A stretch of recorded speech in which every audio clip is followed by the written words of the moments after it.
Hello and welcome to Talking Business with Beverly. I am your host and business strategist, Beverly Walthour. And so we want to thank you for joining us, the entrepreneur. And our goal is to help you to ensure that you get clarity in your business so that you're able to create time and financial freedom. So not only do we address your business needs, but also your physical, mental, emotional, spiritual, financial, and relationship needs as well. And now join me in welcoming Valencia Holland to the show. Hello, Valencia. How are you? Good morning. I'm good. Thank you. Awesome. And so Valencia, she is what she calls herself the style educator because that's exactly what she does. She educates you on your style. And so this particular, business that you have, very fascinating. So we're just going to spend some time just really delving into how you got started and advice and all that stuff that you have for those that may be, trying to figure out whether or not this is something they want to do as well. Okay. And so before we actually dive into this conversation, I love to play this game with my guests where I ask them 3 random questions. So Valencia, are you game to play the game? Yes. Okay, the first question. Are you a dog person or a cat person? Absolutely dog. Oh, I thought you were about to say neither. Okay. No, I mean, if I had to choose one, there would be a dog. Okay. And so where is your favorite place to vacation? St. Croix. And the last one, what's your favorite snack? Chocolate. Thank you, because when people say fruits and vegetables, I'm like, I don't like you.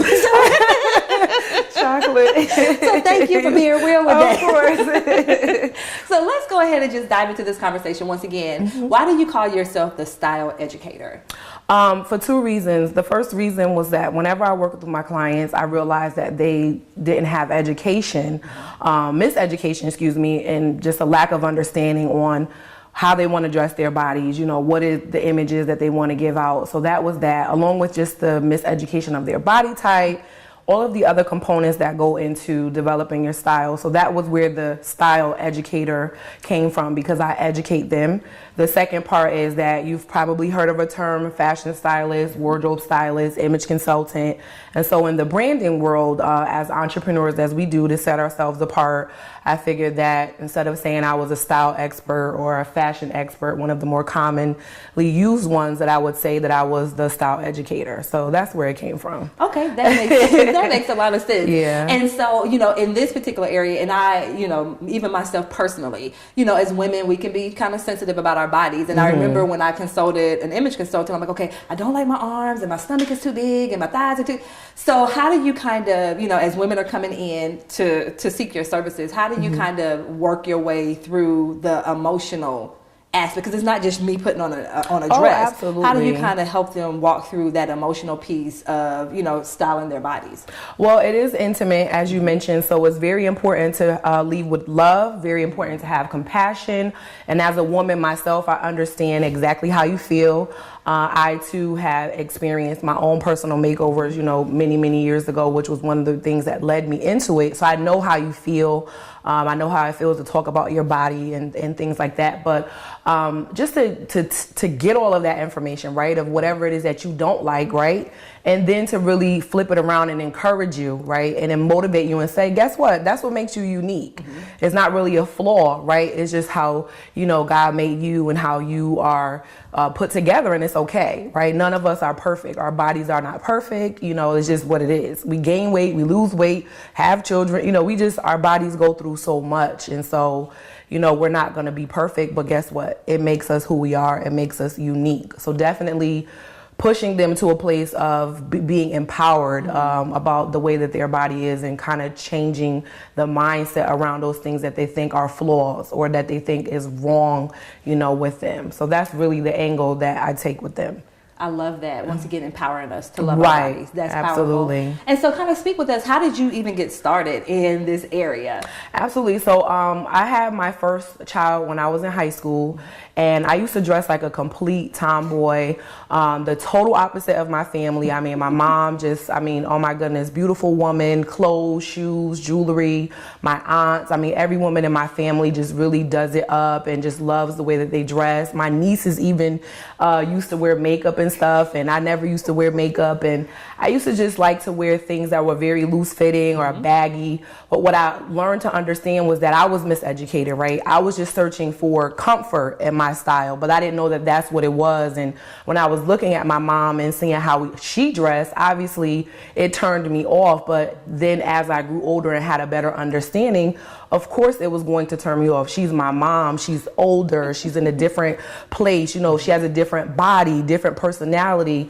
But I remember when I got pregnant with my son, my mom and I had the conversation about me changing the way that I dressed, because it wasn't only about me anymore. It was that I was going to be representing my unborn child. It was about that I was going to be representing now this new woman and this new lifestyle that I was walking into, which was now adulthood and motherhood and all of these things at once. And I went along with it. I didn't want to, but I did. And I'm so happy that I did, because it instantly changed my self-esteem. It changed my confidence, especially in a place that was supposed to be so dark, where I felt people were judging me, people were looking at me. And I just remember feeling so empowered and feeling so beautiful and feeling like, man, you know, I can do this. Like, I know I'm in school, I know I'm young, I know people are judging me, but I didn't care. And I can even recall going to my doctor's appointments, and just the respect was different. They knew I was young, but they didn't know I was a young girl. They knew that they looked at me as like a young lady, right? Because of the way that I dressed, the way that I carried myself. And so that feeling was just something that I enjoyed, and just over time, I just really stayed with it. I really stayed in tune with how to present myself and how to look at all times, because in my mind, I remember, you're a mom now. You're a mom now. You got to look a certain kind of way. You got to dress a certain kind of way. You're representing him. And it just carried on. I became the go-to person in my friends and family. People always complimented me on the way that I dressed. And I remember seeing someone on television who was a celebrity stylist, and she mentioned that she styled her husband. And I said, well, styled him how? And I did some research. Long story short, I got into the field because I learned that it was actually a career, right? And so that's really kind of where it began. It was a personal thing, became passion, became profession. And I love that. I love how you kind of took us through the journey, because so many people that are trying to figure out what type of business to start, right? You know, a lot of times it's because people will ask you, you know, how do you do this and how do you do that? Right. And so to me, that's like a little, you know, at least become alert. Like, okay, people are asking me this, so it must be something to this. Right. And you know, just keep it in the back of your head. It's like, it might be something to this. So that's amazing. You kind of went through that journey yourself, and then realized that, hey, there is this thing. And so, of course, then doing some of your research behind that. So that's amazing that you kind of walked us through that. And so we're certainly going to continue this conversation right after these messages.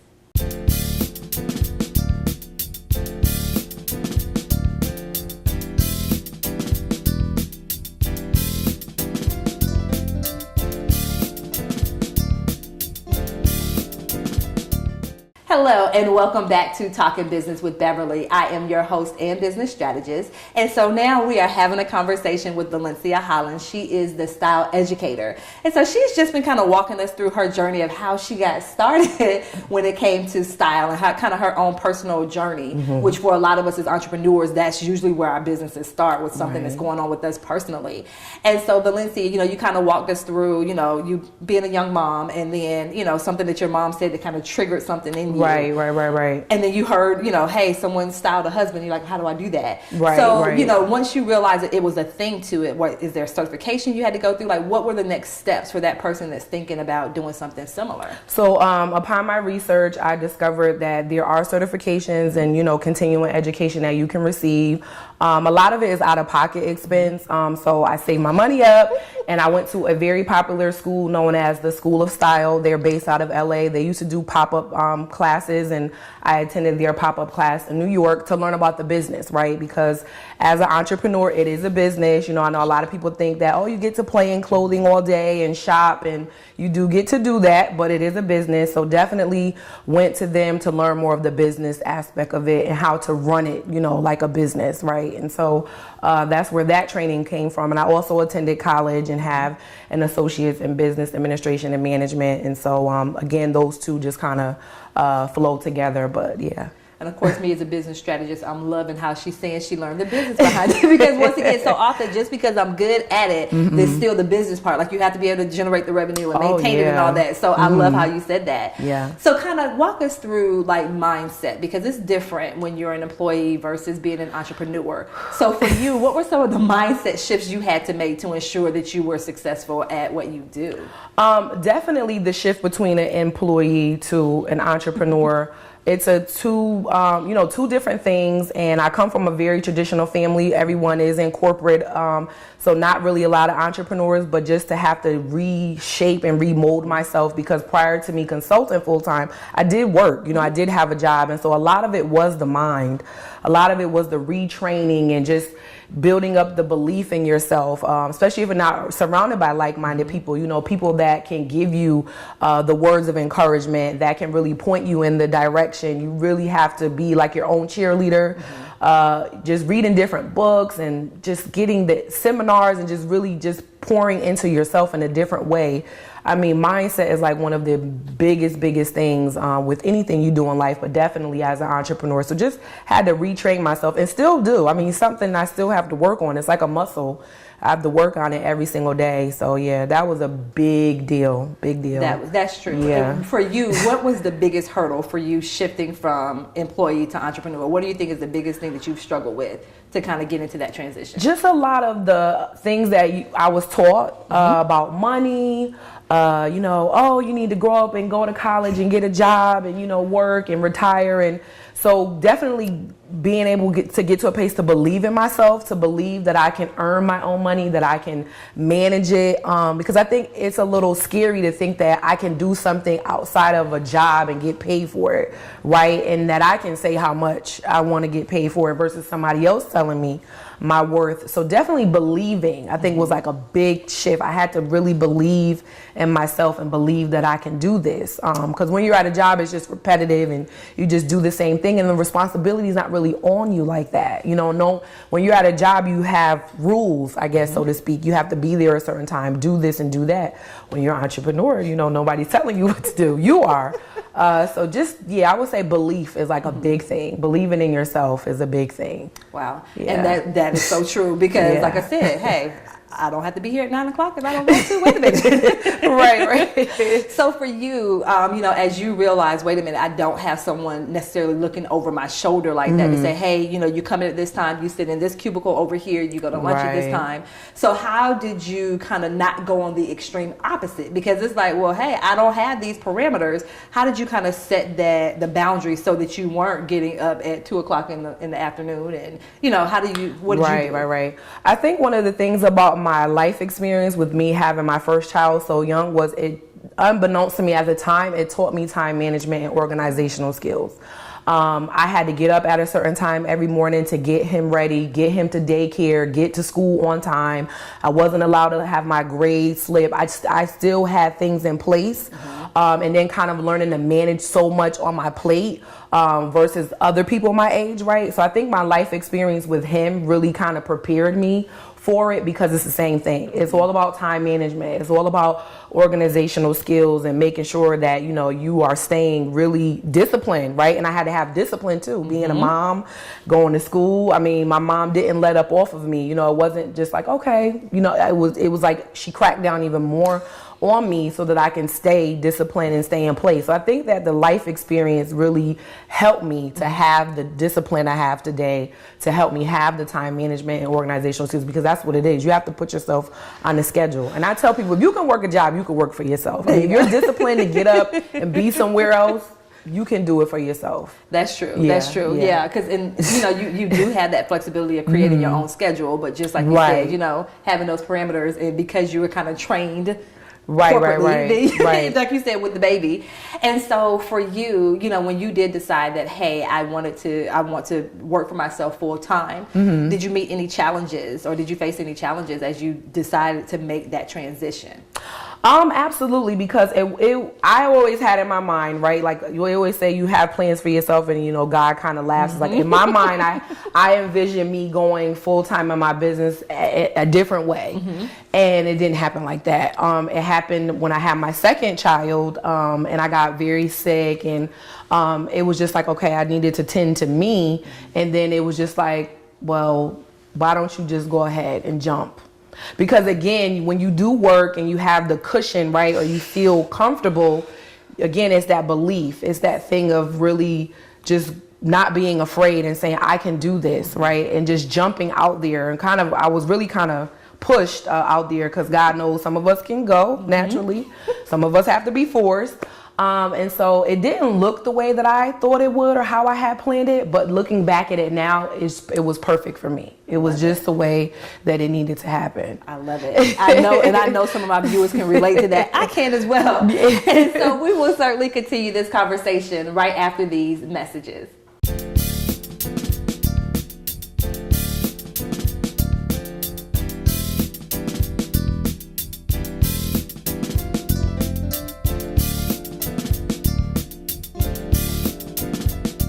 Hello and welcome back to Talking Business with Beverly. I am your host and business strategist. And so we have been having an amazing conversation with Valencia Holland. She is a style educator. And so she's just been speaking with us about her experience on this entrepreneurial journey.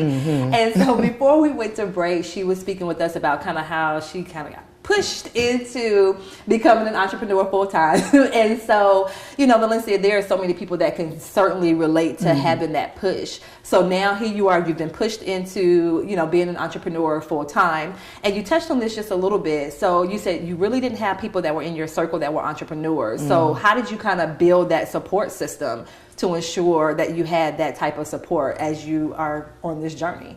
Well, I know earlier we spoke about going from an employee to an entrepreneur. And so just with, again, the mindset shift, and you start to gain the knowledge and gain the understanding and how entrepreneurship works.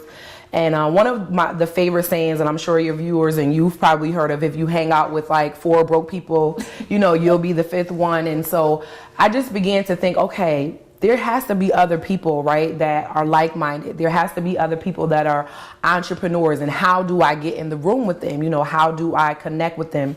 So I began to seek out those women, right, that I wanted to be around. It didn't matter what industry. They don't have to be in the industry like me, but whatever it was, just other entrepreneurs and like-minded people. So I just began to really seek out women to build relationships with, that we can call on each other, get accountability partners, and just exposing myself to other people who are, in this world of entrepreneurship. And it makes all the difference, because a lot of times they say entrepreneurship is lonely, which it can be to a certain degree, but it's just because we don't surround ourselves with each other, because we don't know to look for each other, right? So definitely, just meeting other women and connecting with them was a big thing for me. Awesome. And that's definitely something I talk about that all the time. Yeah. Like you said, it can be lonely, but it's also, there are other entrepreneurs out there. Oh, so it's a matter of you absolutely. getting out there and connecting with them. Yeah. And I thought it was powerful because you said, you wanted to surround yourself with people that kind of had a common goal. Oh yeah, And so absolutely. that makes sense. Yeah. So kind of tell our viewers, how do you use social media in your business? Okay, so when I first started, social media wasn't as big as it is now. It was more of that guerrilla marketing, just really getting out there and that type of thing. So initially I was kind of standoffish to the social media thing, but now, it's so big, it's so powerful. So once I gave in, I was actually able to get clients from social media. Connect with, you can put your business and brand in front of people you would never even go outside your door to speak with. So I have followers from UK, Africa, China, Australia. You're just able to connect with people, like I said, that you're just not going to walk outside of your door and meet. And so just connecting with other like-minded women and seeing other entrepreneurs and doing their thing is just motivating and it's inspiring. And so once I gave into social media, it did start to have its benefits as far as business, building relationships, and again, just connecting with people you can't just walk outside and connect with. So That's true. That is true. And so what's one tip? Because a lot of people, especially if, they aren't used to using their social media for business. A lot of us, when we came into social media, it was to keep up with my family and friends. Oh, and yes. From high school and all that stuff. So what tips would you give that person that now wants to kind of make that shift and use their social media, just like you said, to reach people globally? What are a couple of tips you have for them? I would say that you should definitely shift your content to be more, towards your business, switch your strategy. And make sure you're providing content that's going to bring the people that you want to attract to your business, whether if it's other business relationships, whether if it's clients, whether if it's other opportunities and things of that sort. Depending on your handle, make sure you change that so that is appropriate to your business. Definitely delete anything that's inappropriate. Some people, you may have to delete it altogether, to start over. Which is not a bad thing, because sometimes if it's kind of like family and friends and you're posting your business content and you're not getting an engagement, it can be discouraging because it's just your friends and your family. So maybe you might want to do a separate page. A lot of us have separate ones, a personal and a business one, so you can keep up with your friends and family, but then at the same time you have a platform that's really being built strategically for your business. So definitely make sure that it's about business, and make sure that you're still being authentic and being yourself, because people are attracted to that. You don't have to be like anybody else in your industry. That sets you apart, that makes you different, because you're being you, and people can read that. I know people think you can't online, but you can.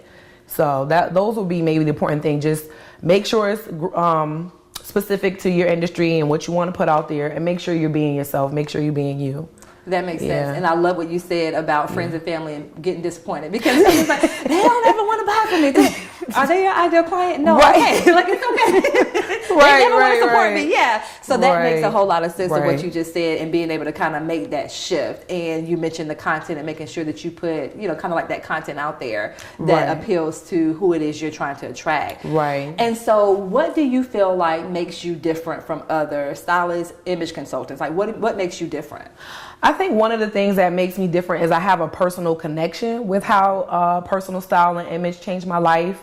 I also feel like my personality, I'm me. So if you see me online in person, I'm the same person. I'm not speaking one way online, and then when I'm in front of you, I'm me all day, 24/7. And I also think that, as I mentioned, I was an employee first. I came from healthcare. So I love to help people. I just have a natural thing, and I think people pick up on that. People pick up on your energy and your vibe, and I think people know that I genuinely enjoy what I do. I don't care if anybody didn't ever see me. Like, if social media was to go away tomorrow, I would still be doing my business, because it's not about me being a celebrity or me being popular. It's definitely about me serving the women that I serve and changing their lives, and I think people know that too. And just the educational piece. I've met so many different people, and they're like, I've never met a stylist like you. You care, and just the unfortunate reputation that a lot of people have in the fashion world, that we can be rude, or we can be mean, or we can be very uppity, or what's another word I can think of, just bougie, right? So it's like, I'm not like that. I'm very down to earth. I'm very cool.